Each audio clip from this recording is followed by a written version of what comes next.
Based upon your review of the materials we've discussed, your inspection of the subject vehicle, review of radiology, Dr. Eisenstat, were you able to determine the general mechanism by which Mr. Hill's paralyzing injuries caused from a medical perspective? Yes, sir. Okay. And could you explain to the jury what that general mechanism was in your opinion? And if it helps to step down, we have a demonstrative Well, I think I can do it from here, but if we look at where his abrasions are, well, let's not even look at the outside injuries yet. Let's talk about the fractures in the neck. The mechanism that causes those fractures is a compression, meaning being compressed from the top and the bottom, and a flexion, meaning the chin going down towards the neck. We have the classic fractures of the spine that correlate with that. We have bilateral, so both side jumped facets, which makes sense, right? If you're coming this way and you push... Oh, I'm sorry. Come down and Sure. rather than using your finger. Is it okay if you just sit down one more time? Thank you. Thank you. That is. Yeah, man.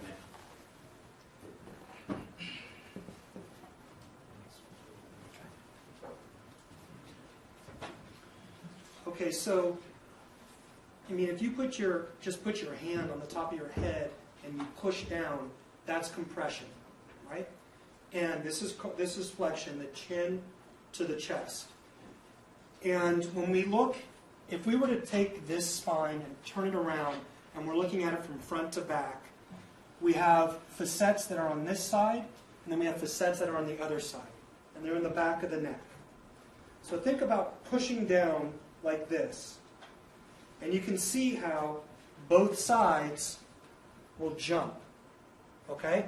If I go like this, you're getting more tension on one side than the other. So we have these bilateral facets that are perched or jumped. Now, if we take this pressure of the spine, so let's look here, and if I were to take the skull and I were to push it down like this, you could see how, like dominoes in essence, they would start to fold, right? Because your neck's going to go this way. Well, when this folds down onto this, meaning the C6 vertebrae on the C7 vertebrae, all that pressure is going to chip off that front, right? And you're going to get this fracture. When you get too much tension, you can also get damage to all of these ligaments that are on the back of your neck. That's what these white line, the whitish, bluish lines are. That's what keeps our neck from falling, just dangling. Are these ligaments. So we have compression pushing down. We have flexion pushing forward, bringing the spine like this, causing this fracture to push forward. We have these ligaments that are being strained, pulling off and fracturing these vertebrae, these spinous processes. Then we have the bilaterality, or both sides of those facets that push as well. The C5, 6, and 7 location are the most common locations to get fractures in a compression flexion. So, and the reason is because you're getting down to more stability down in the chest, so it's like a fulcrum. Dr. Eisenstat, I've heard you use the phrase bilateral jump facets. Yes. Is that type of injury something important to your opinions about general mechanism of cause?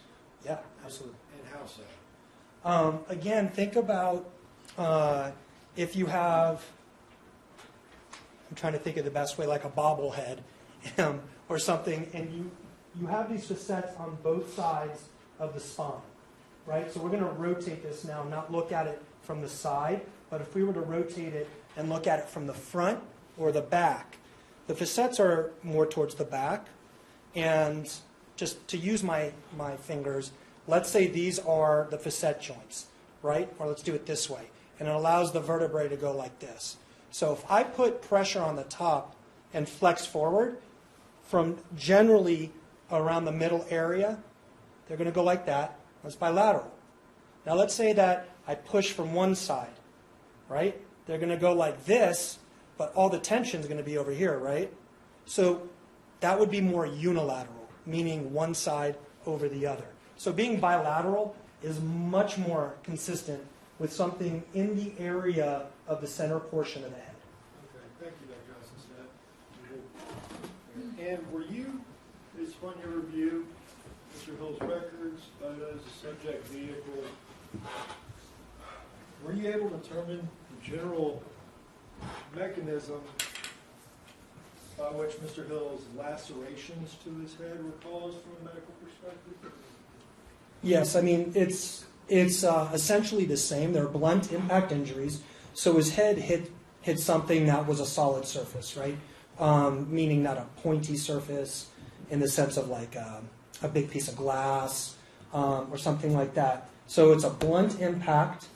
The V-shaped laceration that we see here, something has to be a little bit more narrow to be able to pull up, because there was what we call undermining of that skin, right? And we're over a curvature.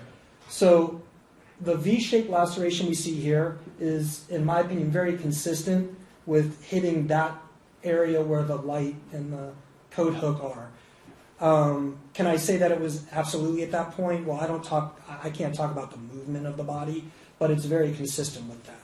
Okay, and Dr. Eisenstat, were you able to determine, were you able to rule out any object from outside of the vehicle being the general mechanism of Mr. Hill's paralyzing injuries? Well, in my opinion, it's not something from the outside coming in, or even if there was something inside the vehicle flying around, it's not consistent with that either. And could you explain that briefly, please? Sure. So there's a couple reasons for that. Number one, this injury is towards the top of his head. So his head would have to be in a very odd angle, right? It would have to be this way and pointing outside the vehicle, number one, to get that, but to get the spinal injuries. But if that were to happen, I would expect that something that would be coming in from the outside with so much force to fracture the neck would fracture the skull or maybe cause a little bleeding over the brain. And we don't have any of that. We also don't have from medical records, there's no discussion of any, I've seen the scene photographs and I know what the shrubbery and the area looked like.